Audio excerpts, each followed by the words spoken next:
नरसिंह जी कह रहे हैं कि मेरे स्वामी को विषय लंपट अच्छा नहीं लगता, उनको तो सच्चे प्रेमी जन ही अधीन कर सकते हैं।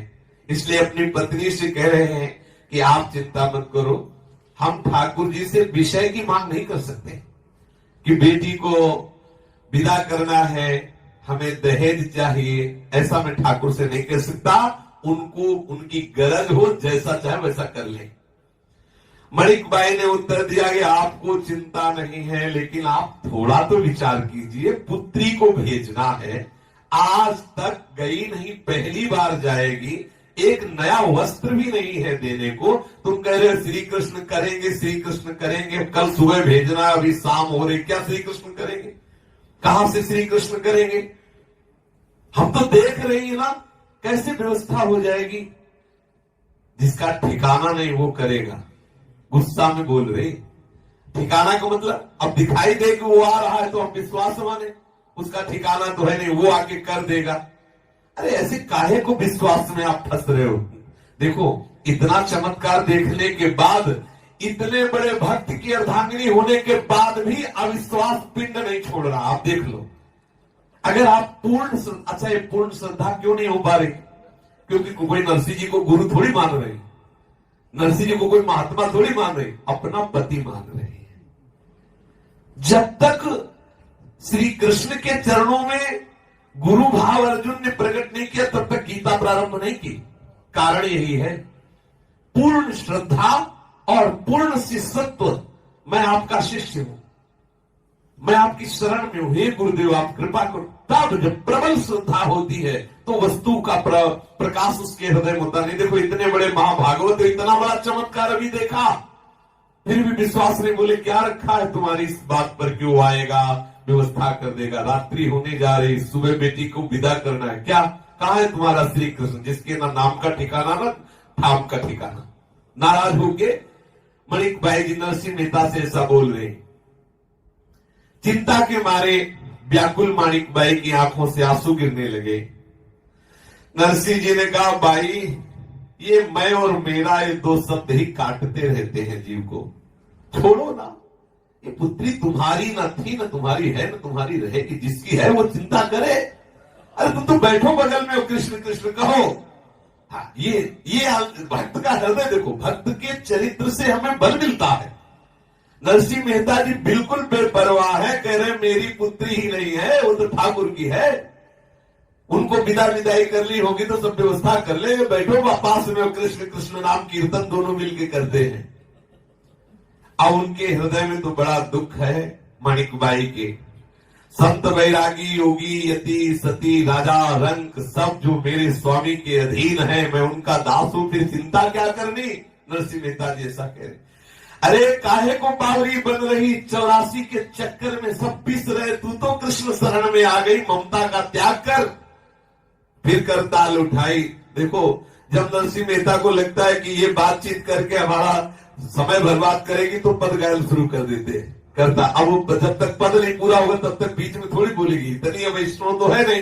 तो फिर शुरू किया, समरने श्री हरि मेल ममता परी, जोने बिचारी ने मूल तारू, समरने श्री हरि मेल ममता परी, जोने बिचारी ने मूल तारू, तुम अल्या कोने कोने बलगी रहो, बगैर समझे कहे म्यारू म्यारू, तुम अल्या कोने कोने बलगी रहो, बगैर समझे कहे म्यारू म्यारू, देह तारी नथी जो तू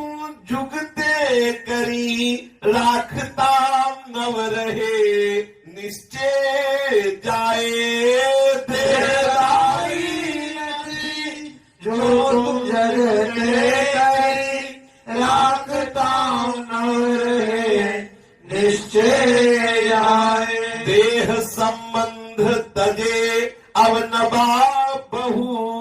पासे पुत्र कलत्र परिवार ब्याहे देह सौभद्र तजे अवरवा बहु हसे पुत्र कलत्र परिवार ब्याहे धन तणुम अहो निश्यादरे एज तारे अंतराय मोटी धन तणु ध्यान तुम अहो निशारे एज तारे अंतराय मोटी पासे छे पियू अला तेरे ना परखियो हाथ थी बाजी गई थयो रे खोटी पासे पियो अल्लाह तेरे नाम परखियो हाथ थी बाजी गई थयो रे मोटी भर निद्रा भर्यो रोधिम घेर्यो धनी संतना शब्द सुनी काम न जागे भर निद्रा भयो गेयो धनो संतना शब्द सुनी काम न जागे आ जागता तरसया लाज छे अति घड़ी जन्मो जन्म तारी खात भागे लाज छे अति घड़ी जन्मो जन्म तारी खात भागे मन से ममता को दूर करो, मेरे प्राण प्यारे परमात्मा श्री कृष्ण का भजन करो। संसार में तेरा कोई नहीं है।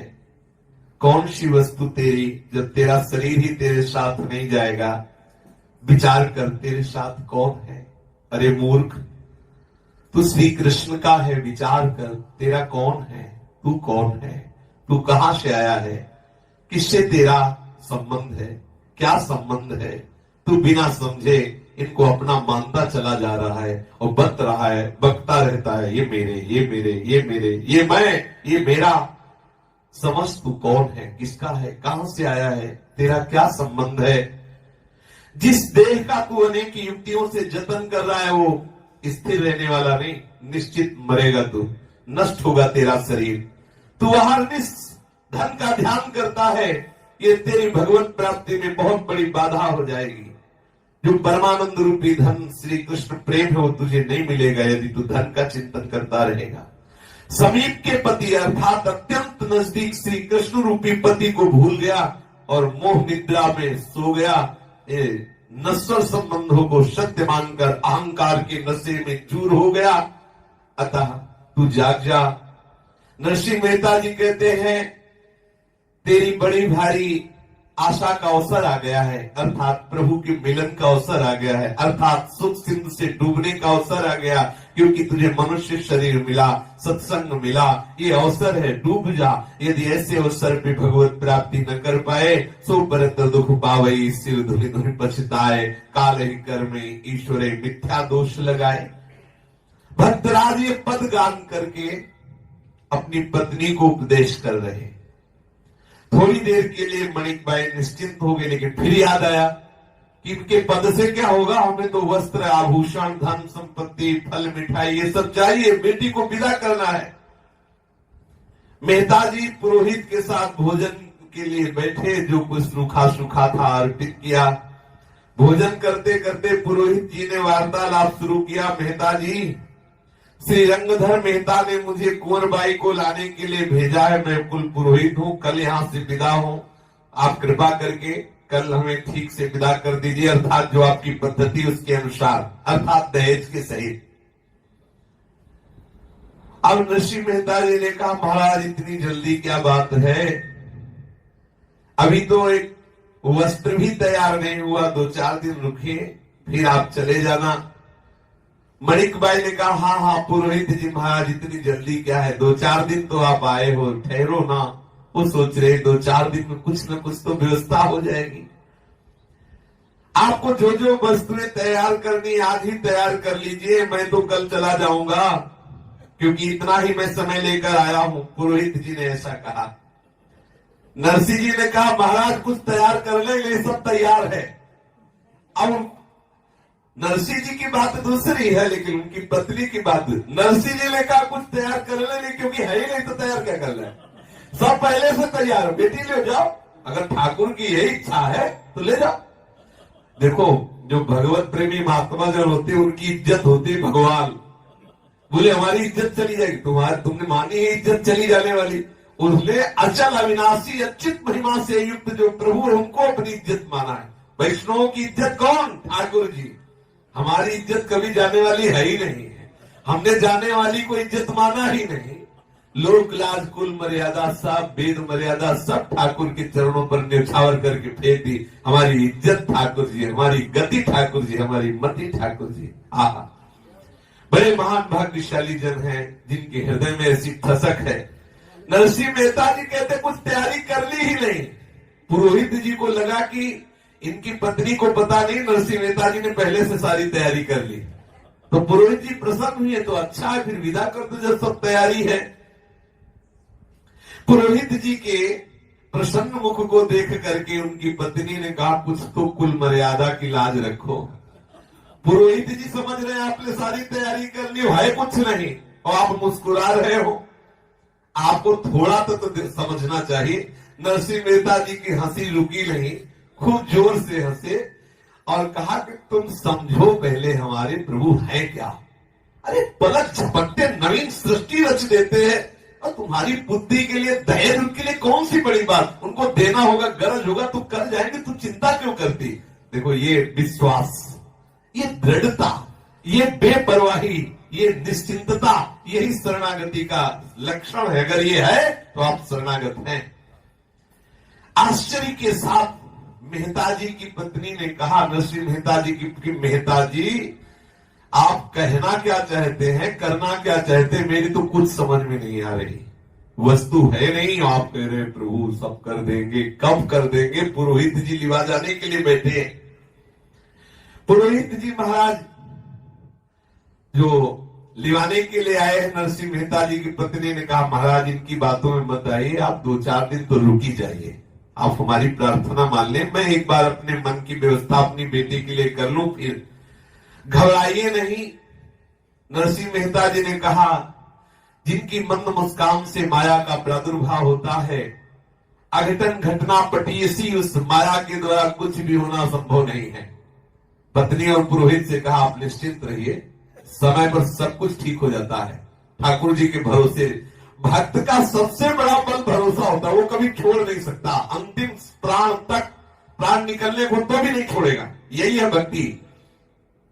नरसिंह मेहता जी पूर्ण मुस्कुरा रहे, कोई चिंता नहीं, पूर्ण विश्वास स्वर में कहा कि आप चिंता क्या करते हैं, भगवान की बहुत प्रबल योग माया है, एक क्षण में सब कुछ कर सकती है।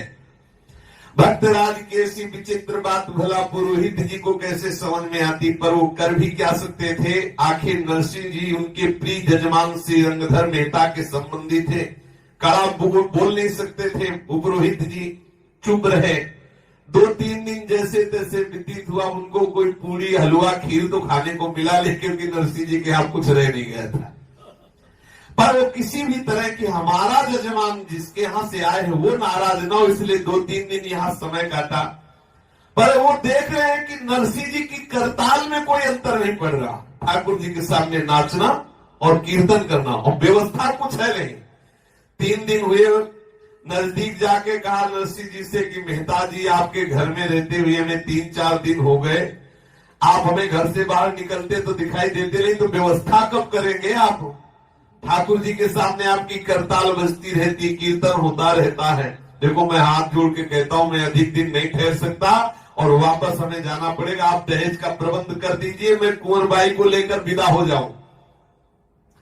मणिक बाई नरसिंह जी की पत्नी ने कहा पुरोहित जी ठीक कह रहे हैं, मेहता जी आप बाद में खूब करताल बजा लेना, कुछ तो व्यवस्था कर दो, ये खूब भजन करते रहना, पुत्री की विदाई के लिए कहीं से कुछ व्यवस्था कर दो। अच्छा तो तुम्हारी ऐसी ही इच्छा है तो मैं आज अपने नाथ से कहता हूं कि व्यवस्था कर दो। ये देखो भक्त के हृदय की बात, जैसे सुदामा जी से बहुत हट किया उनकी पत्नी ने तो कहा अच्छा ठीक है फिर हम जाते हैं श्री कृष्ण के पास, मेरी इच्छा नहीं है लेकिन आप बहुत विवश कर रहे हो। तो नरसिंह जी ने कहा तो अच्छा मैं अपने नाथ से फिर कहता हूं। उनकी क्या कृपा होती तो देख मेरे प्रीतम का बल कितना बड़ा होता है। सहज स्वभाव में नरसिंह मेहता जी ठाकुर जी के सामने बस हाथ में करताल लेकर एक चित्त होकर नाम कीर्तन करते हुए पुकार रहे कृष्ण कृष्ण कृष्ण कृष्ण कृष्ण, और भाव में विभोर होते जा रहे हैं। मणिक बाई और उनका पुत्र श्यामल दास ये नजदीक आए। श्यामल दास देखते ही समझ गए कि पिताजी इस समय भाव में पहुंच रहे, तो उन्होंने उनको और उत्साह वर्धन के लिए मृदंग बजाना प्रारंभ किया। श्यामल दास ने माणिक बाई जो नरसिंह जी की पत्नी हाथ जोड़े खड़ी है, भावावेश में नरसिंह मेहता का नृत्य प्रारंभ है। पुरोहित जी के होश उड़ रहे हैं कि हो क्या रहा है, और बिल्कुल चक्री की तरह घूम रहे नरसिंह मेहता, आंखों से अश्रु बह रहा, कृष्ण कृष्ण कृष्ण प्रेम में मगन हो। सोचने लगे ये पागल हो गया क्या, ये नरसिंह करना था व्यवस्था, हमें लग रहा है कि पागल हो गए। ये नाच रहे, उछल रहे, कूद रहे, चिल्ला रहे हा कृष्ण से। ये आनंद की मस्ती, ये आनंद की मस्ती। इस प्रकार क्या भगवत साक्षात्कार होता है, इस प्रकार क्या दहेज भगवान पूरा करते जैसा नरसिंह कर रहा है। उपरोहित की कहा समझ में आवे, वेद पढ़ने वाला ये प्रीति की रीति को क्या जाने। हमें लगता है मुझे बहकाने के लिए ऐसा नाटक कर रहा है, पुरोहित जी के समझ में ऐसा। अब कुछ भी हो, मैं कल तो चला जाऊंगा, रात भर जो नाटक करना इसको कर ले। भगवान प्रकट हो ना प्रकट हो, दहेज मिले ना मिले, पक्का सुबह मुझे चले जाना है। पुरोहित जी इसी उधेड़ बुन में पड़े हुए थे कि अकस्मात एक आवाज आई, अखिल लोक ब्रह्मांड नायक द्वारिकाधीश की जय हो। दृष्टि पड़ी तो देखा गाड़ी की गाड़ी, एक तो गाड़ी बैलगाड़ी नहीं, लाइन लगी थी। किसी में सोने चांदी के आभूषण, किसी में वस्त्र, किसी में मिठाई, किसी में फल, किसी में मुद्राएं, गाड़ी की। नरसिंह मेहता जी को आके प्रणाम किया। ठाकुर जी के एक पार्षद ने कहा महाराज दहेज की सामान आ गई जो आपने मंगवाया था। अभी नरसिंह जी ने कहा था करताल उठाने के पहले कि देखो मैं अपने स्वामी से कहता हूं। तो एक ठाकुर जी का दिव्य पार्षद आके नरसिंह मेहता जी से कहा महाराज आपने जो मंगाया था सामान दहेज का आ चुका है। नरसिंह जी की आंख खुली तो वहां देखा गाड़ियों की लाइन लगी है। पुरोहित से कहा कि तुम कितना दहेज चाहते थे। माणिक बाई से कहा देख लो जाके गाड़ियों में, तो किसी ने आज तक ऐसा दहेज दिया नहीं होगा जितना नरसिंह जी की बेटी को दहेज दिया जा रहा है। लाइन लगी गाड़ियों की, सोने चांदी की वो जो आती है ना मखमल के उनमें रखे रहते, वो नहीं, जैसे गाड़ी में कोई लोहा लंगर भरता ऐसे सोने चांदी के आभूषण थे। एक तरह से समझो कि वर्षा हो गई संपत्ति की। नरसिंह मेहता जी के ठाकुर ने इतना वैभव एकत्रित कर दिया। अरे उनके लिए क्या वैभव, बार बार कहता हूं रत्न गर्भा है भूमि। जैसे कोयले की खाने हैं ऐसे सोने चांदी की खाने, अरे ठाकुर के लिए कोई दुर्लभ बात है। अब जैसे बटन दबाते ही मशीन चल पड़े, ऐसे ही एक एक गाड़ी से सब सामान निकलना पड़ा। ढेर पहाड़ लग रहा है, सुंदर सुंदर भोग सामग्री, मेवा मिष्ठान और ढेर सारी सामान, सुंदर सुंदर हार कंकड़ साड़ियां, जितनी दहेज की वस्तुएं सोची भी नहीं जा सकती वो भी सब। जैसे लक्ष्मी जी का श्रृंगार किया जाता है ऐसे ही भगवान की तरफ से श्रृंगार करने वाली जो द्वारिकाधीश की सेविकाएं थी वो आई और मणिक बाई का भी श्रृंगार किया और कुंवरी बाई का भी श्रृंगार किया और ढेर सारी श्रृंगार की सामग्री। मणिक बाई को आज लगा कि मेरे पति का पावर बहुत जोर का है। लगा कि करताल कोई खाली ले जाती। और सच्ची मानो एक दिन हमारे सदगुरुदेव भगवान कह रहे थे हरि तुम्हारी एक एक वृत्ति का हिसाब रखते हैं। वो ऐसे नहीं है कि तुम एक बार भी धोखे से भी बोले हो श्री हरि और वो ऐसे व्यर्थ चला जाए। एक एक वृत्ति का, तुम्हारी एक एक वृत्ति का हिसाब देंगे, ध्यान रखना।